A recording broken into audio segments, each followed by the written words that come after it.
irmãos, nós vamos continuar a exposição, então, agora no capítulo 35 do livro do Gênesis, e nós vamos ler os 8 primeiros versos e depois leremos o restante do capítulo no decorrer da exposição. A palavra do Senhor nos diz assim: Disse Deus a Jacó: Levanta-te, sobe a Betel e habita ali. Faz ali um altar ao Deus que te apareceu quando fugias da presença de Esaú, teu irmão.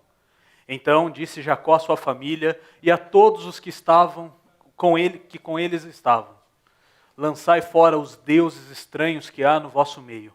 Purificai-vos e mudai as vossas vestes. Levantemo-nos e subamos a Betel.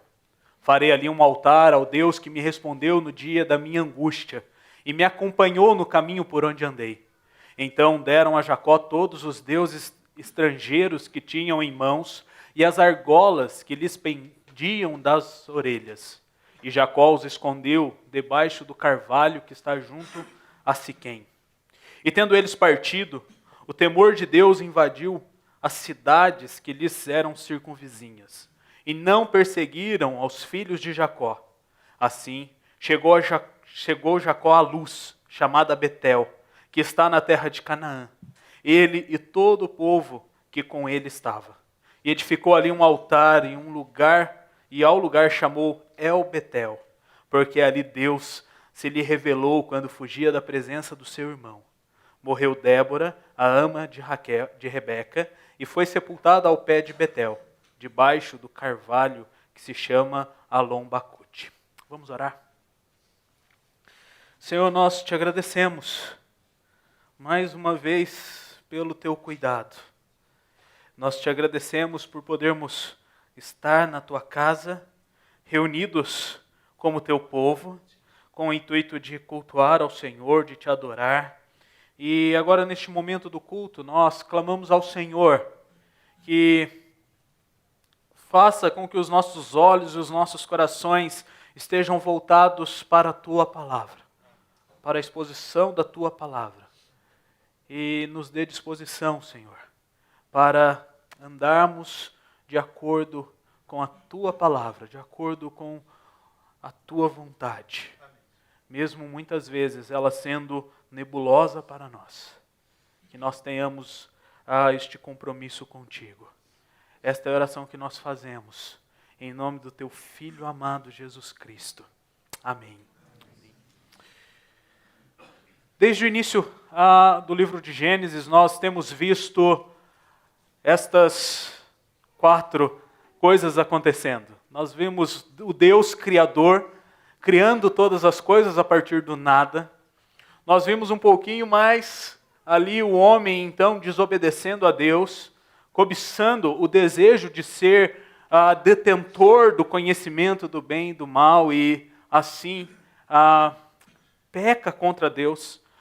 E por meio de Adão, as Escrituras nos afirmam que por meio dele o pecado contaminou então toda a raça humana. Todo homem é pecador então desde Adão. E nós vemos então Deus trabalhando desde Adão para preparar a redenção para o seu povo. Enviando então, como nós já sabemos, o Redentor para morrer na cruz por todos aqueles que ele salvou, que ele elegeu. E agora nós estamos nesse processo caminhando juntos e em rumo à consumação. Ao momento onde não teremos mais a influência do pecado nas nossas vidas e poderemos adorar ao Senhor em toda a sua plenitude. E quando nós olhamos então o livro de Gênesis, nós vemos o Senhor trabalhando por etapas na vida do seu povo. E nós estamos estudando agora o trabalhar de Deus na vida de Jacó. E assim ainda aqui como descendente de Isaac. E nós chegamos no capítulo 35. E o capítulo 35 ele marca esta virada. Acaba-se aqui o período patriarcal. Nós vamos ver ao final do capítulo 35 que Jacó vem a falecer e uma nova etapa é então inaugurada no capítulo 36, onde o foco estará nos descendentes de Jacó e nos descendentes de Esaú, e principalmente nos descendentes de Jacó. E nós vimos semana passada, no capítulo de número 34, Jacó havia resolvido ter a sua aposentadoria. Ele disse: chega, não quero mais peregrinar, não quero mais continuar esta trajetória, já estou há muitos anos caminhando com o meu povo. E ele então ali, achando que estaria sossegado, compra um pedaço de terra para ele, para estar ligado ao povo ali de Siquém. Só que nós vemos esse Jacó acomodado, sendo totalmente omisso, quando a sua própria filha é estuprada, violentada. E nós vimos nesse capítulo trágico, nesse capítulo difícil do capítulo 30, que é o capítulo 34, nós vimos que os filhos de Jacó,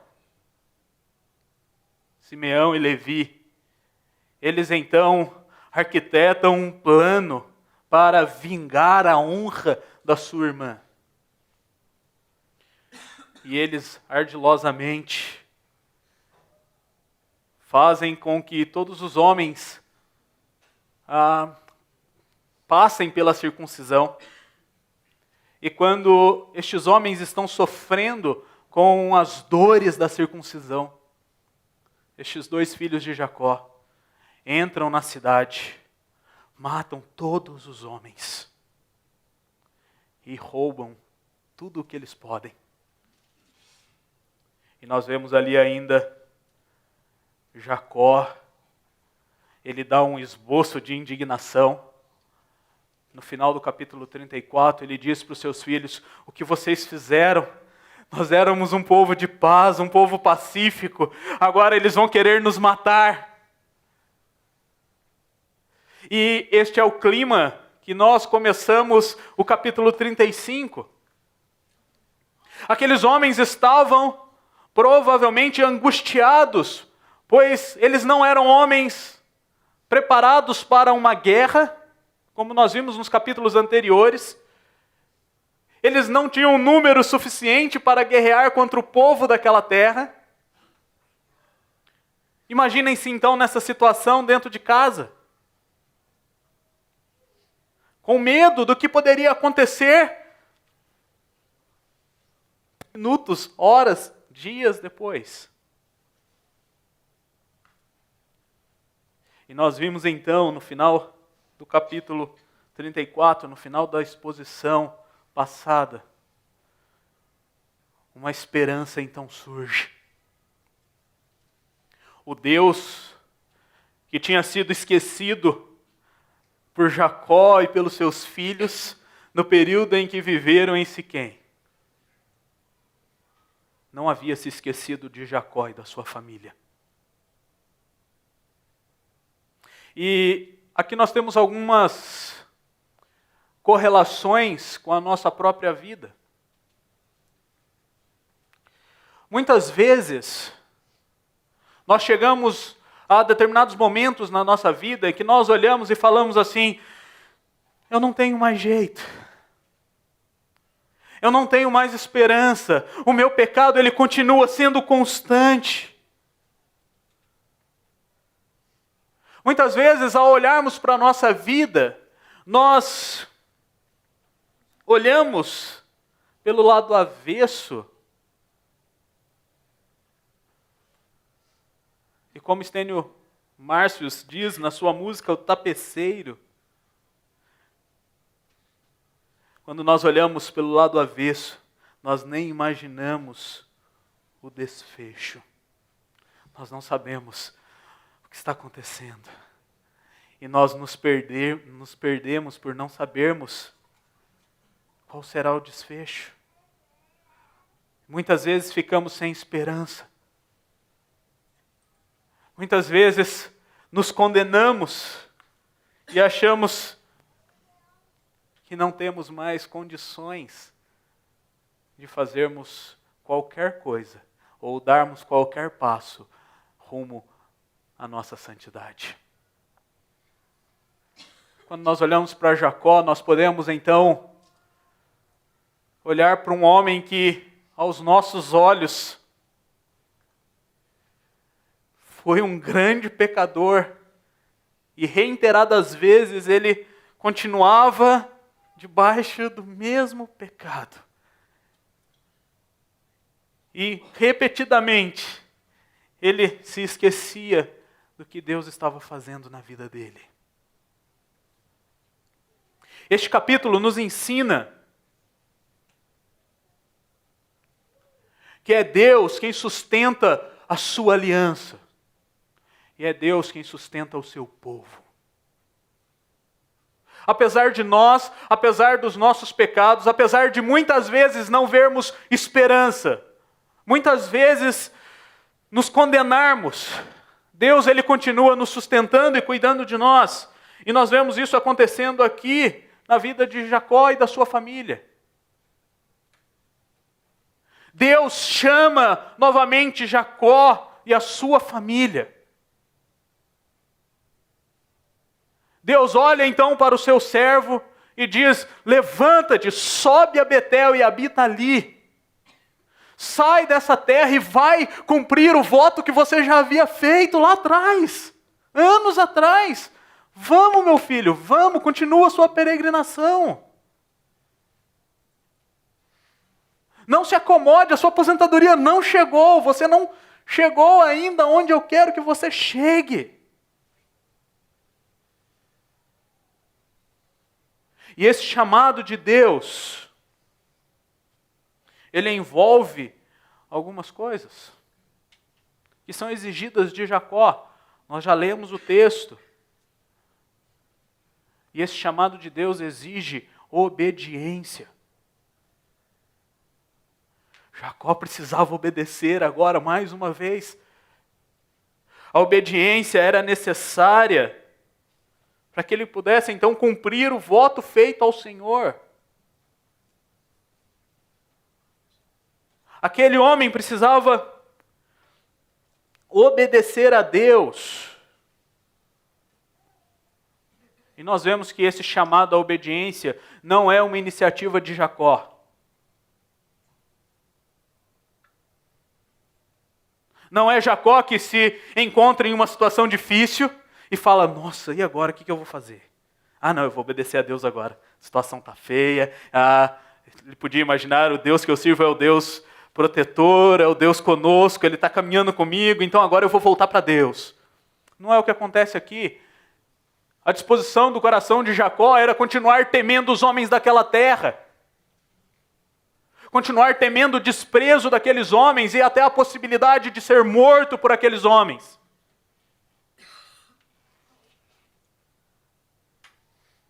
Nós vimos lá atrás que quando Deus faz aliança com o seu povo, ela é uma aliança monergística. É de Deus para com o seu povo. E aqui nós vemos essa maneira que Deus trabalha sendo mais uma vez exposta pela Escritura. E Deus então, no meio dessa situação difícil, Ele fornece esperança a Jacó. E Ele requer obediência agora de Jacó. Mas além da obediência, o Senhor exige de Jacó purificação.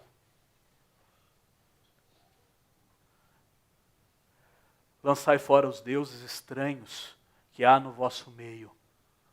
Purificai-vos e mudai as vossas vestes.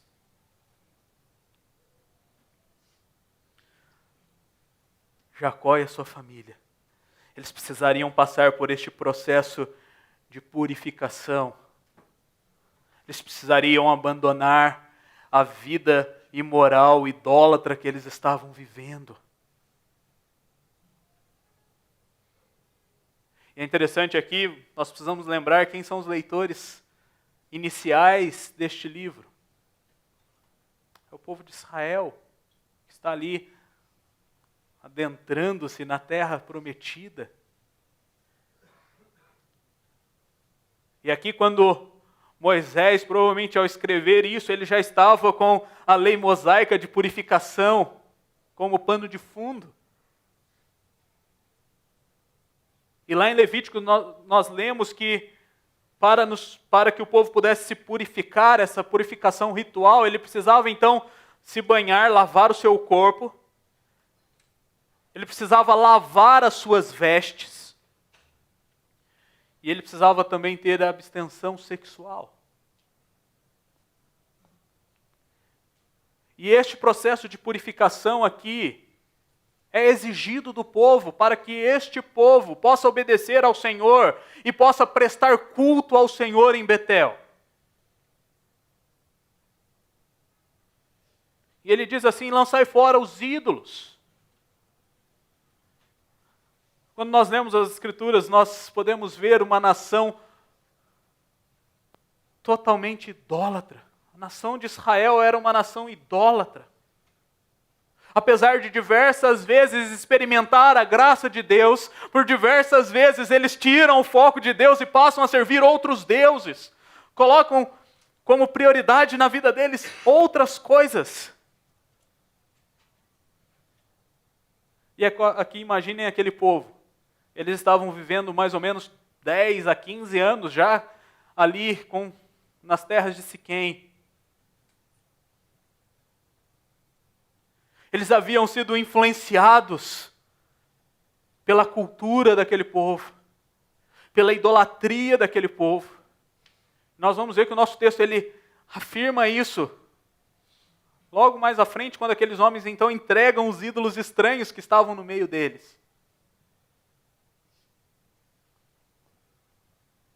Quebrar os ídolos, tirar os ídolos do nosso coração faz parte da nossa purificação. Nós somos idólatras. Calvino nos definiu como fábricas de ídolos.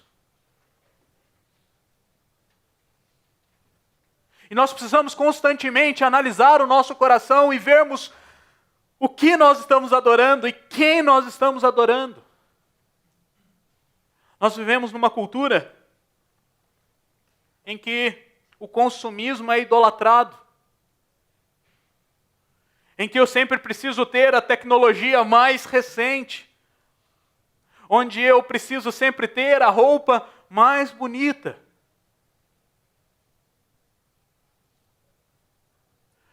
Nós vivemos dias em que a comida é idolatrada.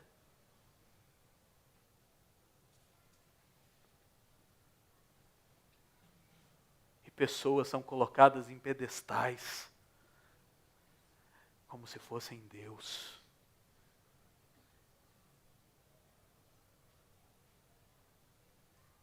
Nós precisamos fugir da idolatria.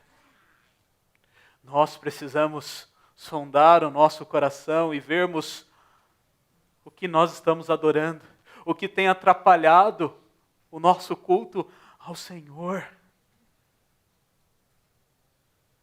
E aqui nós podemos pensar, Jacó está sendo chamado para cultuar ao Senhor, e para que este culto fosse da maneira que Deus queria que fosse, ele precisava então se purificar e abandonar os ídolos. A minha pergunta é: quantos ídolos você abandonou, quebrou para estar cultuando ao Senhor aqui hoje? Constantemente, reverendo Mauro e eu temos dito a vocês: se preparem para o domingo, se preparem para cultuar ao Senhor. E parte dessa preparação é esta purificação, é esta sondagem. Senhor, o que vai me atrapalhar de cultuar ao Senhor? O que tem influenciado a minha vida de adoração ao Senhor? E ao detectar então quais têm sido os ídolos, nós precisamos lançá-los fora. Fugir desses ídolos.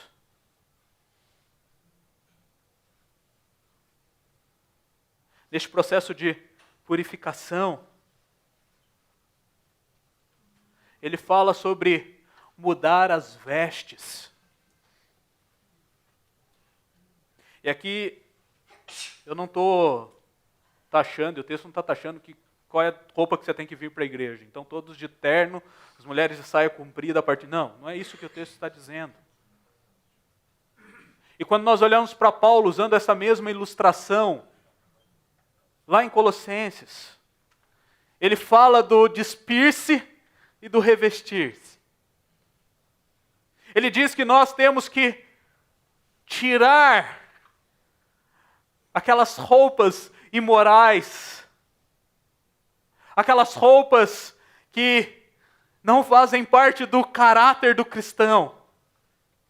E precisamos nos revestir como eleitos de Deus, santos, amados, de eternos afetos de misericórdia, de bondade, de humildade, de mansidão, de longanimidade. E quando você tem essa perspectiva, com certeza a sua veste física vai ser resultado, vai ser uma resposta daquilo que você está disposto a viver.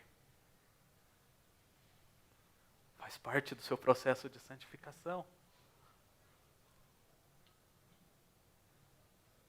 Deus nos chama, assim como Ele chama Jacó, para cultuarmos somente a Ele. E para isso, nós precisamos obedecer, nós precisamos nos purificar, nós precisamos agir. Jacó, ele assume a liderança mais uma vez da sua casa. Nós vemos que isso acontece pela terceira vez.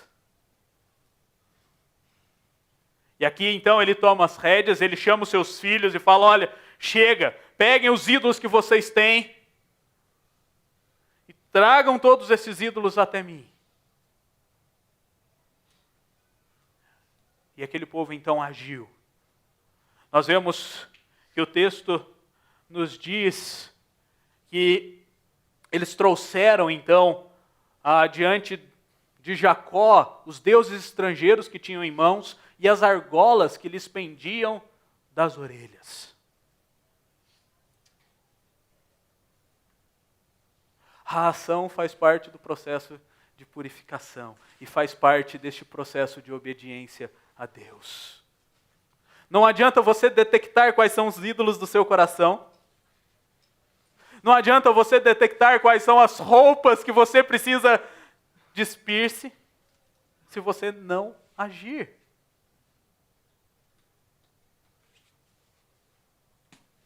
E mais uma vez aqui, mulheres, a argola do seu brinco não é um ídolo. Mas pode ser se você estiver usando ela com motivo errado.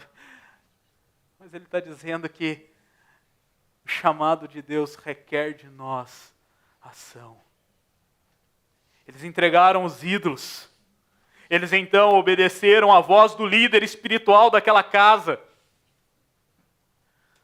Deixaram os deuses estranhos com ele.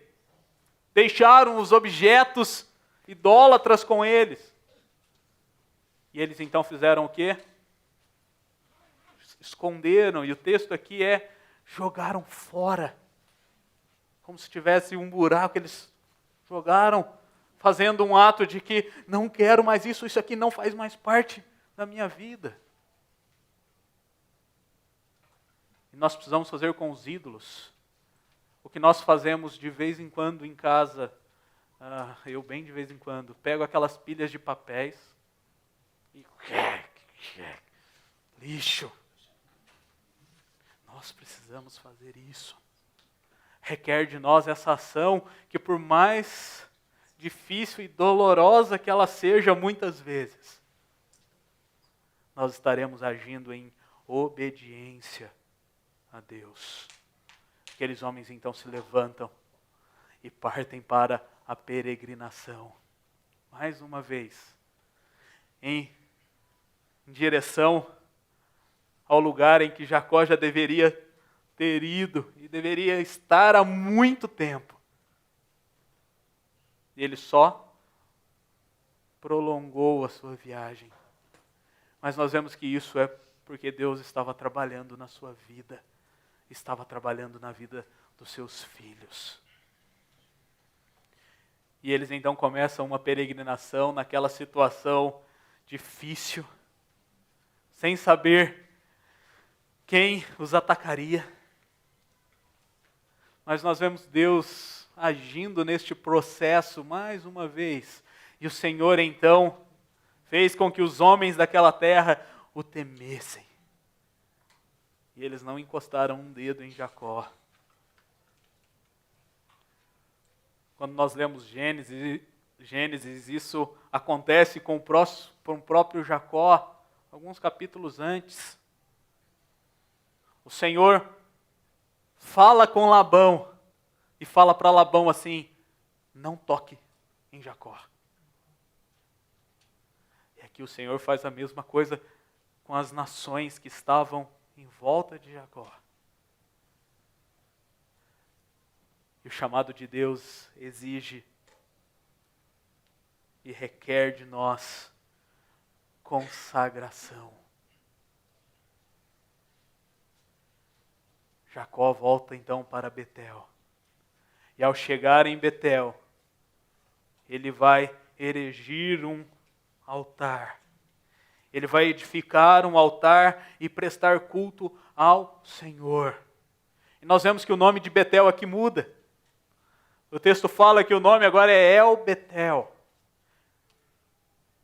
E aqui nós vemos a ênfase. Jacó não está mais apenas no lugar onde Deus se revelou a ele quando ele fugia de Esaú. Mas ele está lá agora com a finalidade, com o objetivo de cultuar o Deus que se revelou a ele quando ele fugia de Esaú. Jacó e sua família se consagram a Deus através do culto, através da adoração.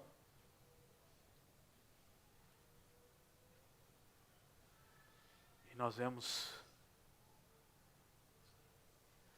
aquele povo que um capítulo antes, momentos antes, não estavam nada consagrados a Deus. E nós vemos através das suas ações. Homens que estavam fazendo a sua própria justiça. Assassinos. Homens que estavam longe de Deus. Eles então se consagram a Deus. E nós vemos durante o culto, durante essa adoração, Deus permanecendo fiel à sua aliança. O texto nos diz, a partir do verso de número 9, vindo Jacó a Padã Arã, outra vez lhe apareceu Deus e o abençoou. Disse-lhe Deus: o teu nome é Jacó, já não te chamarás Jacó, porém Israel será o teu nome. Ele chamou Israel. Disse-lhe mais: eu sou o Deus Todo-Poderoso, sê fecundo e multiplica-te. Uma nação e multidão de nações sairão de ti, e reis procederão de ti. A terra que dei a Abraão e a Isaque dar-te-ei a ti, e depois de ti a tua descendência. E Deus se retirou dele, elevando-se do lugar onde lhe falara. Então Jacó erigiu uma coluna de pedra no lugar onde Deus falara com ele, e derramou sobre ela uma libação e lhe deitou óleo. Ao lugar onde Deus lhe falara, Jacó lhe chamou Betel. Aqui nós conseguimos ver a fidelidade de Deus. A fidelidade de Deus com a sua própria aliança. Quando Deus chama Abraão, lá no capítulo de número 17, faz uma aliança com Abraão, nós vemos similaridades com o que ele faz aqui com Jacó. E o relato do texto diz que o Senhor então aparece a Abraão. O Senhor então apareceu e falou e depois subiu saiu da presença de Abraão. O Senhor se revelou como Deus Todo-Poderoso. O Senhor mudou o nome de Abrão para Abraão. E nós vemos em Gênesis 17, nos versos 6 e 8, as mesmas palavras que nós acabamos de ler aqui, nos versos 11 e 12. E nós vemos com Jacó se repetindo o mesmo processo. O Senhor aparece, o Senhor fala com ele, depois sobe. O texto diz que o Senhor então subiu. Nós vemos o Senhor se revelando a Jacó como sendo o Deus Todo-Poderoso. E Jacó então tem mais uma vez o seu nome aqui mudado. Na verdade, aqui nós vemos um reforço do que Deus já havia feito, quando lá no capítulo 33 ele luta com o anjo do Senhor. E ele então tem uma mudança radical no seu nome, de Jacó para Israel. E nós vemos essa promessa sendo feita. Enquanto Jacó e sua família cultuavam, adoravam a Deus, Deus mostrou a Jacó que ele continuava sendo o Deus Todo-Poderoso. E apesar de vermos do lado avesso a vida de Jacó e falarmos assim, isso não faz sentido, o Senhor Deus Todo-Poderoso estava olhando do lado certo. E ao olhar pelo lado certo, ele estava tecendo a vida de Jacó e do seu povo da maneira que lhe agradava, da maneira que ele queria. Aqui nós aprendemos que Deus, ele não permanece fiel a nós pelo que nós fazemos, pelo que nós somos. Ele não mantém a sua aliança por causa da nossa capacidade de cumprirmos a nossa parte. Porque nós não somos capazes de cumprirmos a nossa parte. Nós não somos capazes de permanecermos puros. E vocês revelaram isso quando o reverendo Mauro na liturgia perguntou quem de vocês era puro. E nem mesmo o Rafael pôde levantar a mão. O Senhor nosso Deus cuida de nós. E Ele é o Deus Todo-Poderoso que traçou o nosso caminho e nos mantém neste caminho que Ele determinou. Nós precisamos nos lembrar disso. Nós precisamos nos lembrar da fidelidade de Deus a Ele mesmo e da fidelidade de Deus à Sua palavra. O Deus que nós servimos é o Deus que dá este passo inicial em nossa direção e é o Deus que nos sustenta. É o Deus Todo-Poderoso que, apesar de nós, providencia aquilo que nós precisamos para vivermos. Aquele que providencia aquilo que nós precisamos para nutrirmos o nosso corpo. Aquele que providencia aquilo que nós precisamos para nutrirmos a nossa alma. Aquele que providencia aquilo que nós precisamos para viver eternamente. Este é o Deus que nós servimos, o Deus fiel, o Deus Todo-Poderoso, que pode todas as coisas e faz todas as coisas conforme lhe agrada. Muitas vezes não conforme me agrada, mas conforme a glória dele é exaltada e é mostrada. Mas nós vemos que após esta consagração, após este culto, a vida daquela família continua. E nesta continuação, nós vemos que Deus chama, Deus é fiel, mas nós vemos que Deus continua com a sua graça incansável, com a sua graça constante. E o texto nos diz assim: partiram de Betel, e havendo ainda pequena distância para chegar a Efrata, deu à luz Raquel um filho, cujo nascimento lhe foi a ela penoso. Em meio a dores do parto, disse-lhe a parteira: não temas, pois ainda terás este filho. Ao sair-lhe a alma, porque morreu, deu-lhe o nome de Benoni, mas seu pai lhe chamou Benjamim. Assim morreu Raquel e foi sepultada no caminho de Efrata, que é Belém. Sobre a sepultura de Raquel levantou Jacó uma coluna que existe até o dia de hoje. Então partiu Israel e armou a sua tenda além da torre de Éder. E aconteceu que, habitando Israel naquela terra, foi Ruben e se deitou com Bila, concubina de seu pai. Israel o soube. Eram 12 os filhos de Israel. Ruben, o primogênito de Jacó. Simeão, Levi, Judá, Issacar e Zebulon, filhos de Lia. José e Benjamim, filhos de Raquel. Dan e Naphtali, filhos de Bila, serva de Raquel. E Gade e Aser, filhos de Zilpa, serva de Lia. Estes são os filhos de Jacó, que lhe nasceram em Padã Arã. Veio Jacó a Isaque, seu pai, a Manre e Quiriate Arba, que é Hebron, onde peregrinaram Abraão e Isaque. Foram os dias de Isaque 180 anos, velho e farto de dias. Expirou Isaque e morreu, sendo recolhido ao seu povo. E Esaú e Jacó, seus filhos, o sepultaram. Nós vemos aqui a graça incansável de Deus trabalhando na descrição do restante do capítulo. Imaginem aquele homem que estava numa situação difícil lá na terra de Siquém.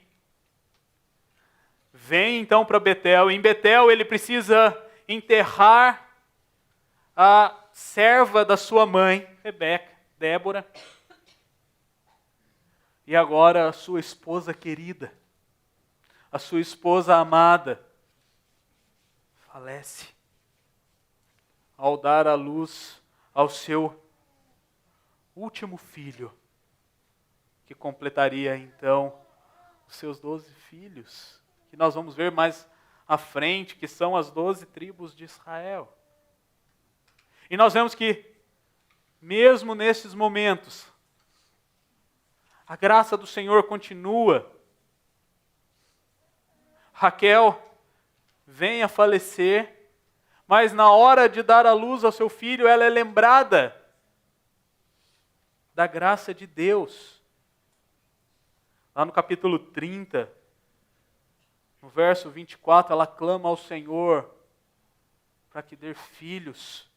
E o Senhor então ouve a súplica de Raquel e dá mais um filho a ela. E nós vemos aqui a perspectiva de Jacó ao nascimento do seu filho, o filho caçula da sua filha amada. Sua esposa dá o nome de Benoni, que significa filho da minha aflição. Mas Jacó muda o nome do seu filho.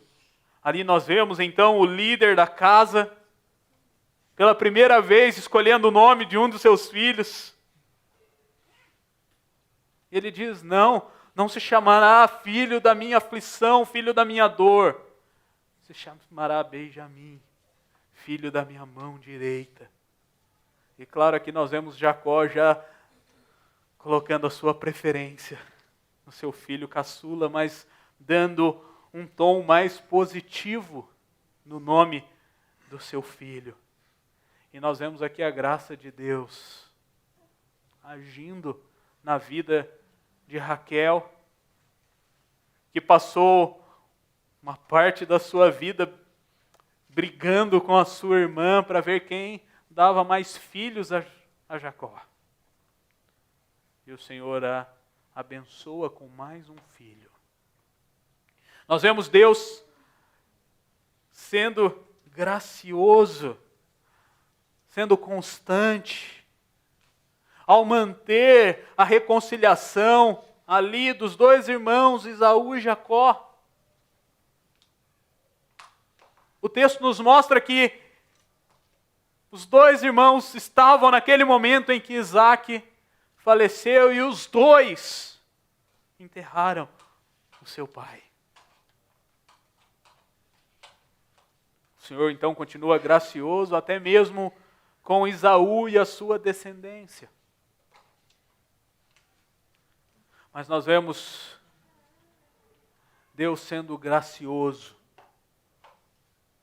e continuando com a sua graça incansável, mesmo apesar dos filhos de Jacó.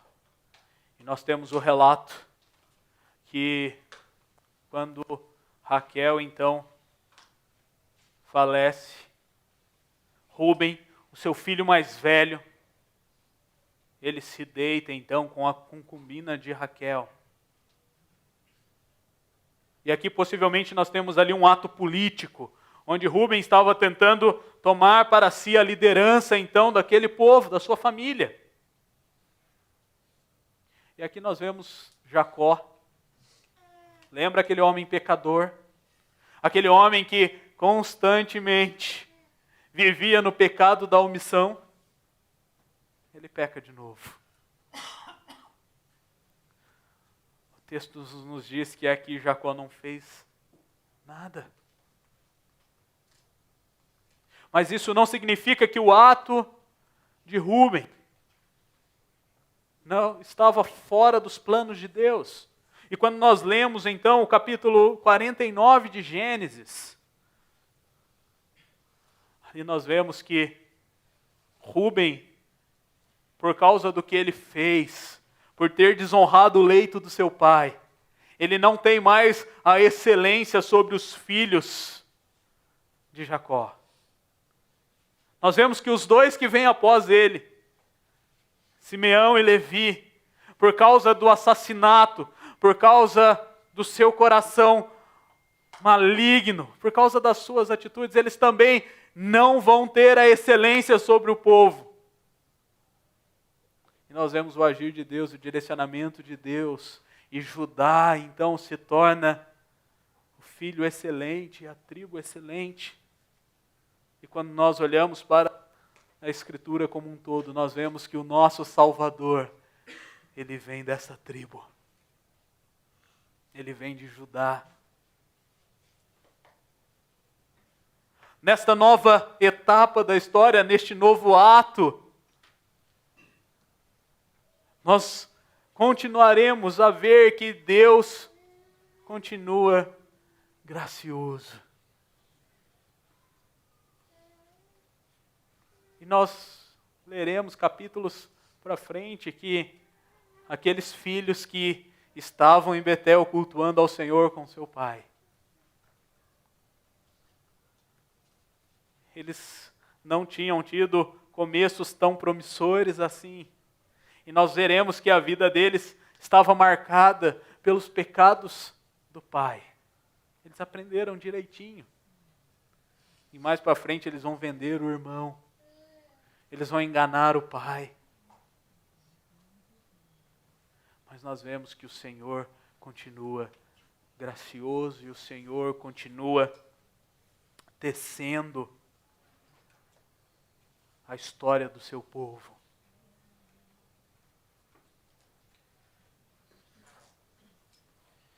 Tapeceiro, grande artista, vai fazendo o seu trabalho incansável, paciente no seu tear.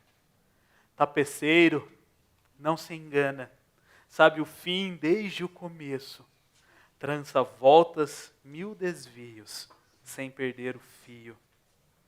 A minha vida é obra de tapeçaria, é tecida de cores alegres e vivas, que fazem contraste no meio das cores nubladas e tristes. O Senhor continua tecendo a história do seu povo. E continua cuidando do seu povo. E nós aprendemos que Deus, Ele intervém nesta história. Da mesma maneira que Deus interviu na história de Jacó, na história dos filhos de Jacó, na história do povo dele, como nós lemos em toda a Escritura, Ele continua até hoje com a sua graça incansável. E Ele intervém na nossa história. Porque Ele continua sendo Deus que nos chama. Ele continua sendo Deus fiel à sua aliança, às suas promessas. E Ele continua sendo este Deus gracioso. E diante disso, o que nós devemos fazer? Nós devemos abandonar os nossos ídolos. Nós devemos identificar quais são aquelas coisas que nos afastam de Deus, que distorcem a nossa adoração a Deus, que atrapalham o nosso culto a Deus, e nós precisamos lançar fora estes ídolos. Nós precisamos, ao conhecermos este Deus gracioso, zelar pelo culto ao Senhor. E nós temos dito isso para vocês, e aqueles que estão desde o começo estão ouvindo isso há 5 anos. Este é o nosso momento mais importante, esta é a reunião mais importante que nós fazemos. Então zele por estar aqui. Zele para se preparar para estar aqui. Não deixe os seus ídolos atrapalharem o culto ao Senhor. E por último, confie nas promessas e na fidelidade de Deus.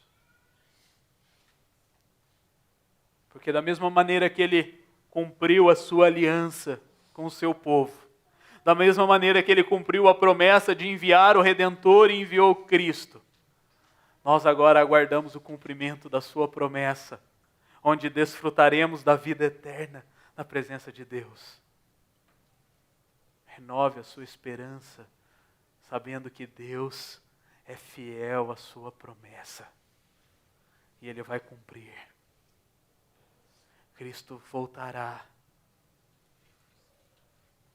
E quando nós respondermos ao chamado irresistível de Deus, e vivermos nessa caminhada de santidade, nós podemos ter a esperança da vida eterna, que foi reservada para o povo de Deus. Então que possamos lembrar então que este Deus é fiel e que Ele nunca falhará.